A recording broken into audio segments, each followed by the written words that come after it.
Salut à tous, petit TikTok, je vais tester cette machine, ça fait un moment que je l'ai. Je l'avais testé vite fait hors caméra, mais il y a longtemps. Ça fait un moment que je l'ai, d'ailleurs, je sais même pas depuis combien de temps je l'ai. Eh ben regardez, j'ai retrouvé ma publication Instagram et le PC il est là. Ça date de juillet 2019, waouh. Eh quand même 6 ans, hein, presque. Ouais, presque 6 ans que j'ai cette magnifique tour de merde. D'ailleurs, sur mon Instagram, on peut voir qu'en 6 ans, ça a pas beaucoup changé. Bon, enfin bon, c'est pas trop grave, on va voir cette machine. Hop, on ouvre sur le côté. Et on va enlever la plaque. Donc, ce que j'ai dedans, normalement j'ai tout d'origine. Voilà tout, hein. On a un disque dur ici de chez Seagate de 500 Go, je sais pas ce qu'il y a là-dedans, hein, de toute façon. Et avec le flash, c'est vachement mieux. Alors de base, le processeur, il est là, mais j'avais recommandé un truc. Ça fait des années que je l'ai. J'avais mis un processeur qui est équivalent à celui-là, enfin je crois. Et derrière, nous avons ça en RAM qui était d'origine. Alors nous avons 3 x 512 et 1 x 2, si je me trompe pas, en DDR-ECC.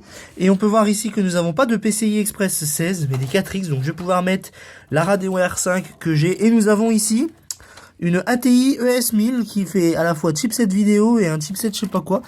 Mais on a juste 64 ou 32 mégas de mémoire vive, mémoire vidéo du coup. Alors, il ne veut pas s'allumer, mais un code d'erreur pour le coup, ça me fait un peu chier. Pourquoi?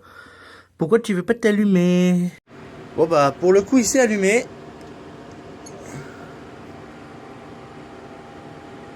Est-ce que j'ai une image? Pas du tout. J'ai rien du tout, j'ai que dalle. Ah, peut-être la poussière. Bon bah du coup j'ai réussi à le lancer, c'était un petit problème de RAM, donc ces barrettes de RAM là doivent être soit mortes, soit crevées. D'ailleurs on peut voir qu'ici j'ai 1 giga... Waouh. Please run programme. Bah on va aller voir ça. Donc alors du coup ça va souffler un peu, donc je le dis, j'ai mis, ça c'est le processeur, premier processeur qui était d'origine, et moi j'ai rajouté celui que j'avais déjà à l'intérieur, avec, comme je vous le disais, le ventirad supplémentaire. Donc pour le coup, ce que je vais faire, je vais mettre Ubuntu, je vais voir vraiment est-ce que Ubuntu arrive à démarrer dessus, et puis je testerai ça de fond en comble avec d'autres mémoires vives sur d'autres serveurs, et en tout cas ça risque d'être insupportable.